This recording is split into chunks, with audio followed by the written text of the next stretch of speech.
পারছি না পারছি না এই মানসিক রোগীদের হাসপাতালে আমার চাকরি করা অসম্ভব হয়ে উঠেছে। এই চাকরি ছেড়ে দিয়ে চুরি ছিনতাই করে জেল খাটবো তাও আচ্ছা, কিন্তু এই চাকরি আমি কিছুতেই করবো না। উফ, জীবনটা একেবারে অতিষ্ঠ হয়ে উঠেছে। শুধু তোমার একার জীবনে নয় মোহন, বর্তমানে প্রত্যেকটা মানুষেরই জীবন অতিষ্ঠ হয়ে উঠেছে। আগে অতিষ্ঠ হয়ে উঠতো কৌটোমনির ঠেলায়, আর এখন আমরা অতিষ্ঠ হয়ে উঠছি এদেশের কাটমানির ঠেলায়। ডাক্তারবাবু, এই দেখো না, আগের দিনে পাবলিকরা অসুস্থ হয়ে হাসপাতালে আসতো আর আমাদেরই মতো ডাক্তাররা তাদের চিকিৎসা করতো, আর এখন পাবলিকরা সুস্থ হয়ে হাসপাতালে আসছে আর তাদেরই চোট থাপ্পড় খেয়ে ডাক্তারদেরই অসুস্থ হয়ে আইসিইউতে ভর্তি হতে হচ্ছে। তাই তো ডাক্তাররাও ধর্মঘট করছে, তাতে সমস্যার সমাধান হয়েছে। ধর্মঘট হলো অনেকটা তদন্ত কমিশনের মতো। স্বাধীনতার পর থেকে ভারতবর্ষে শয়ে তদন্ত কমিশন বসেছে, কিন্তু আজও পর্যন্ত কোনো তদন্ত কমিশনের রিপোর্ট বের হয়নি এবং কোনো সমস্যার সমাধান হয়নি মোহন। এনিওয়ে, এখন তোমার সমস্যাটা কি তাই বলো তো শুনি। ওই 14 নম্বর ওয়ার্ডের পেশেন্ট সম্রাট মুখার্জিকে কিছুতেই সামলানো যাচ্ছে না। অন্যান্য পেশেন্টদের সাথে মারামারি করছে, খাবার খাচ্ছে না, ওষুধ খাচ্ছে না, যখন তখন হাসপাতাল থেকে পালাবার চেষ্টা করছে। আরে কি বলছো কি তুমি? তাহলে আর বলছি কি, ওই 14 নম্বর ওয়ার্ড পেশেন্ট সম্রাট কিছুক্ষণ আগেই হাসপাতাল থেকে পালাতে গিয়েছিল। আমরা কয়েকজন মিলে ওকে ধরে ঘুমের ইনজেকশন দিয়ে তারপর এখানে এলাম। সম্রাট বলে এই ছেলেটা হাসপাতাল থেকে পালাবার চেষ্টা করলো, এই নিয়ে পর 5 বার। আচ্ছা মোহন, তুমি তো ওই সম্রাটকে প্রথম হাসপাতালে নিয়ে এসেছিলে তাই না? হ্যাঁ ডাক্তারবাবু, আসলে আমি যে বস্তিতে বাস করি তার পাশেই সুন্দরপুর, আর ওই সুন্দরপুরে আছে মুখার্জি ভিলা, মস্ত বড়লোক পরিবার। আর এই সম্রাট ওই মুখার্জি পরিবারেরই ছোট ছেলে, যদিও শুনেছি ও বাড়ির কেউ ওকে ভালোবাসে না। মোহন, ভাত খেতে গেলে তোমরা চালটাকে বেশি করে গুরুত্ব দাও ঠিকই, কিন্তু একবারে কি ভেবে দেখেছো চালের সাথে জল না দিলে ভাতটা হবে কি করে? ভাত খেতে গেলে যেমন চালের সাথে জলের প্রয়োজন, ঠিক তেমনি সম্রাটকে সুস্থ করে তুলতে হলে ওষুধের পাশাপাশি ভালোবাসাটাও প্রয়োজন। ওই সম্রাট যখন ওর বাড়ির লোকের সাথে প্রথমে হাসপাতালে এলো, ওকে দেখে প্রাথমিকভাবে আমার পাগল বলে মনে হলেও এতগুলো দিন ওর সাথে মিশে ওর সাথে কথা বলে আমার কেমন যেন মনে হচ্ছে আমি পাগল নই। তাই তো ডাক্তার। সম্রাট, আমার বউ কই ডাক্তার? আমার বউ কই? তোমার বউ?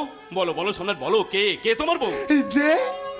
দে আমাকে ভালোবাসতো, দে দোলা কাটা ছালি পড়ে না আমার দিকে এগিয়ে আসতো, আর আমিও এক মুঠো কীর্তন তুলা ফুল তার দিকে ছুঁড়ে দিয়ে ঝপাং কলি তাল কলি মাথা লেকে ছুঁয়ে পড়তাম। সম্রাট, জানো ডাক্তার,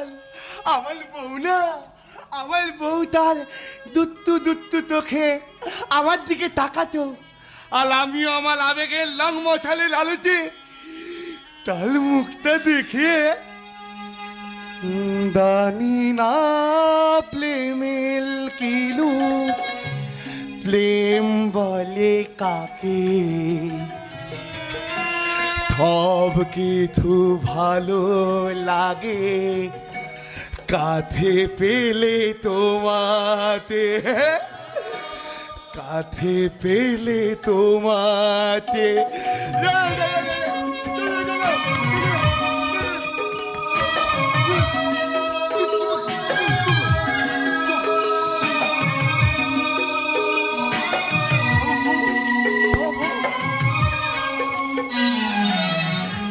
কিছু কথা ছিল তোকে, কিছু ছিল মুখে,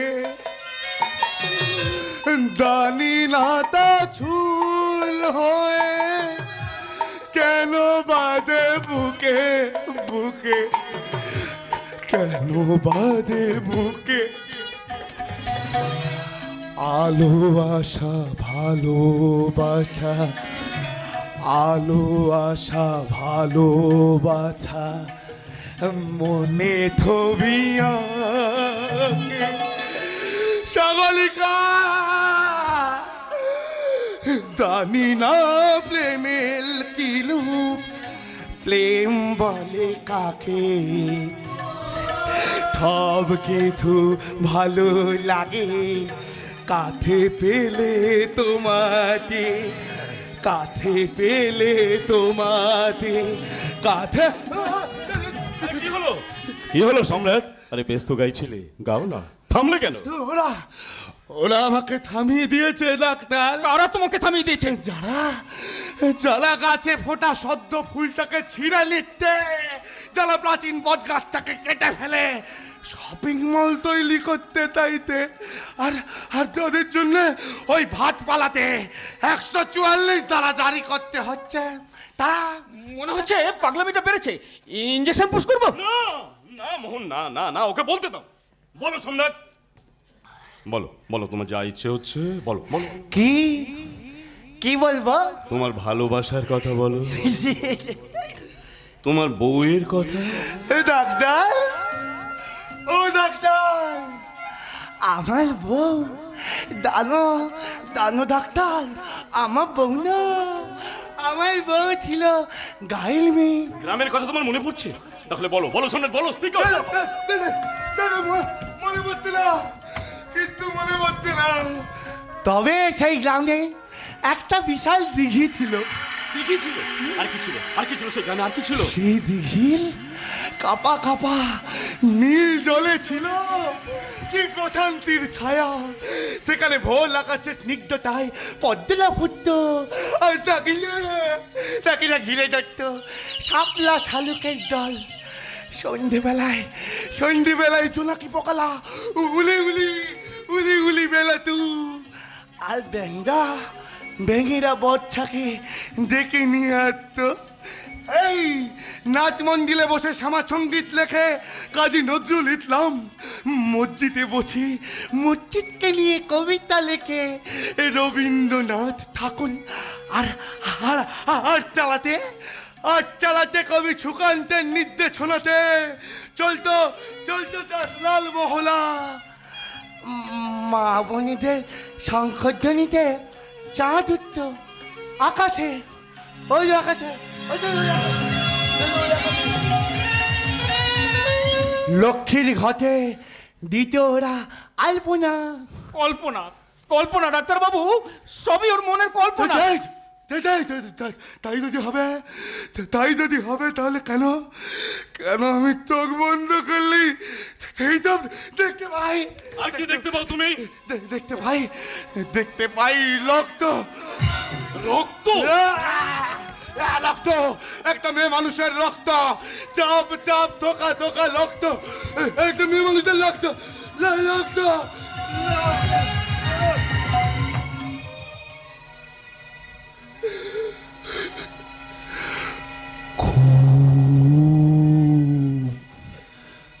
জানতে ইচ্ছে করলে, খুব জানতে ইচ্ছে করলে,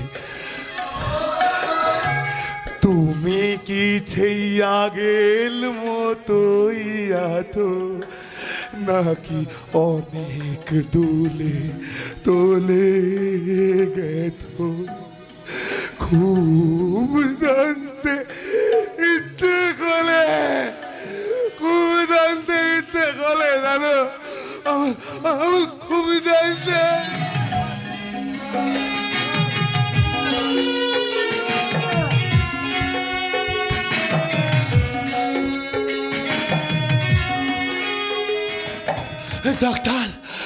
ডাক্তার, এই তো আমার বউ ডাক্তার, এই তো আমার বউ ডাক্তার। জানতেই হবে, আমাকে জানতেই হবে কি এমন ঘটেছিল ওর জীবনে যার জন্য ও। আমি আপনাকে বলবো ডাক্তার বাবু, ওই মুখার্জি ভিলার ছোট ছেলে সম্রাট মুখার্জির অতীত ইতিহাস। কে আপনি? আমি ওই সম্রাটের রাঙা পিসি। রাঙা পিসি? ছোটবেলা থেকেও আমাকে রাঙা পিসি বলে ডাকলেও রক্তের সম্পর্কে আমি ওর কেউ নই। আসলে আমি হলাম ওই মুখার্জি পরিবারের উকিল। একটা সময় পর্যন্ত পরিবারের যাবতীয় আইনি কাজ, কোম্পানির হিসেবপত্র, ইনকাম ট্যাক্স ফাইল, বাড়ির খাজনা থেকে শুরু করে সব আমিই দেখতাম। কিন্তু একটা সময় কোনো অজানা কারণে আমাকে সেখান থেকে সরিয়ে দেওয়া হয়। কি সেই অজানা কারণ? কাজের তাগিদে দীর্ঘদিন ধরে আমার ও বাড়িতে যাতায়াত ছিল, তাই আমি ও বাড়ির অনেক কিছুই জানি। তাহলে বলুন মিসেস গঙ্গা দেবী, ওর এই অবস্থা হলো কি করে? নাকি ও ছোটবেলা থেকেই? না না ডাক্তার বাবু, না। সম্রাট ছিল সুস্থ তরতাজা এক যুবক, কলেজে পড়তো, গান গাইতো, এমনকি কলকাতার একটা গ্রুপ থিয়েটারে নাটকের অভিনয় করতো। তাহলে ও এরকম হলো কি করে?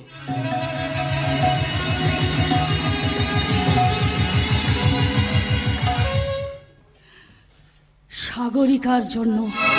সাগরিকা? ওই সম্রাটের সঙ্গে সাগরিকা একই কলেজে পড়তো। সাগরিকা ছিল গ্রামের মেয়ে, তাই এখানে হোস্টেলে থাকতো। ওই সাগরিকা এই সম্রাটের চোখে এঁকে দিত সবুজ সরল গ্রামীণ সভ্যতার ছবি। ওই সাগরিকা সম্রাটকে শেখাতো কিভাবে রাজনীতির ঝুলি থেকে হিংসার বিষ চুরি করে সেখানে শিক্ষার অক্ষর ঢুকিয়ে দিতে হয়। কিন্তু কিন্তু কি? ওই সাগরিকা ছিল গ্রামের মেয়ে, তার উপরে আবার গরিব, তাই ওদের ভালোবাসা মুখার্জি পরিবারের চোখে মূল্যহীন হয়ে যায়। তাই তাই একদিন কোচিং করে ফেরার পথে ওই সাগরিকা খুন হয়। হোয়াট? খুন? I mean murder? Doctor murder.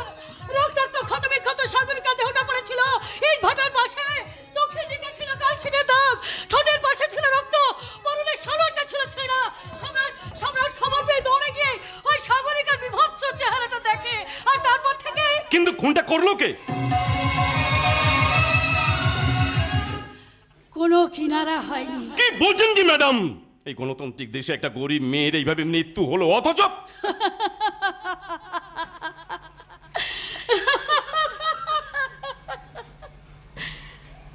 হাসালেন doctor, হাসালেন। গণতন্ত্র বলুন তো কেমন দেখতে গণতন্ত্রকে? গণতন্ত্রের বাবা মায়ের নাম জানেন? গণতন্ত্র থাকে কোথায়? ম্যাডাম, ডাক্তারবাবু সর্বনাশ হয়ে গেছে, ডাক্তারবাবু সর্বনাশ হয়ে গেছে। কি হয়েছে বিপ্লব? কি হয়েছে? 14 নম্বরের পেশেন্ট ওই সম্রাট পাগলা গারো থেকে পালিয়ে গেছে। কি বলছো কি তুমি? কি বলছি, সম্রাট পাঁচিল টপকে পালিয়ে গেছে। চলো মোহন, আমরা ওই দিকটা খুঁজে দেখি। চলো, চলো। চলো চলো চলো। যাও যাও যাও। কিন্তু পালিয়ে যাবে কোথায়? পালিয়ে যাবে কোথায়? আমি এখনই পুলিশকে ফোন করছি।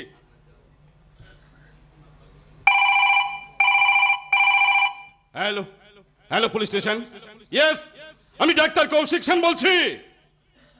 আপনি ভুল নম্বরে ফোন করেছেন। আমি অ্যাডভোকেট গঙ্গা সরকার বলছি। শুনুন, আমার ছোট ভাই সম্রাট ওই পাগলাটাই মুখার্জি ভিলা থেকে বিদে হওয়ার পর থেকে এ বাড়িতে একটা চরম শান্তি নেমে এসেছে। আর সেই শান্তির ভাগ্নিতে এই বাড়িতে তোমার বউ হয়ে আমিও চলে এসেছি। এসেছো ভালোই হয়েছে, তোমার সঙ্গে জমিয়ে আড্ডা দেওয়া যাবে। কিন্তু এখনো তুমি এ বাড়ির বউ হওনি প্রগতি। জানি, আর সেই জন্যই তো আজ তোমার সঙ্গে নিকোবর কিরমান সায়েন্স সিটিতে লাগে সোজা চলে এলাম তোমার বাড়িতে, তোমার বাবা দাদার সঙ্গে আলাপ করবো বলে। এ বাড়ির বউ হওয়ার টেন্ডারটা পাস করে নেবে, তাই তো? ঠিক তাই। এই তো চাই, এই না হলে তুমি আমার ডার্লিং। কিন্তু আজ তুমি আমার বাড়িতে প্রথম দিন এসেছো। আজ কিন্তু তুমি শাড়ি পরে আসতে পারতে। হ্যাঁ, একবার ভেবেছিলাম, কিন্তু কিন্তু কিন্তু আলমারিতে যে আমার কোনো শাড়ি নেই। আহা, তোমার নেই, তোমার মায়ের তো ছিল। মা,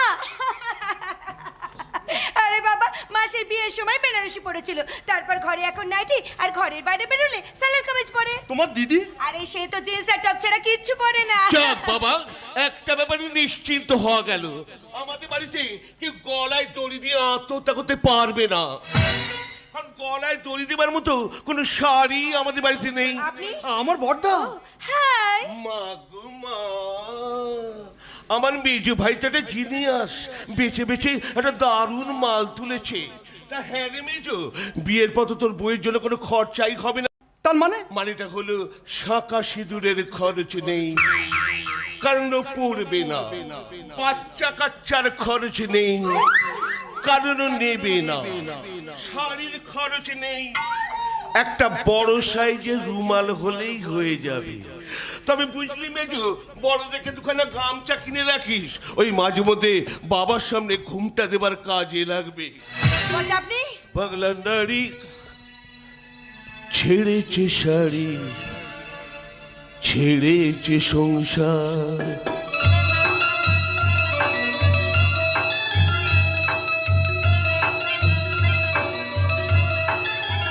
বাংলা নারী ছেড়েছে শাড়ি, ছেড়েছে সংসার, দূরবীন দিয়ে যায় না দেখা সিঁদুর শাখা, ছোটখাটো পোশাক আর কুকুর বেড়াল স্বামী, ছোটখাটো পোশাক আর কুকুর বেড়াল স্বামী, শাঁখের আওয়াজ আর বাজে না, হচ্ছে যে নষ্টামি। ভারতের শিক্ষা যে আজ এই রকম, মদের দাম এখানে বেশি, সিঁদুরের দাম কম। মদের দাম এখানে বেশি, সিঁদুরের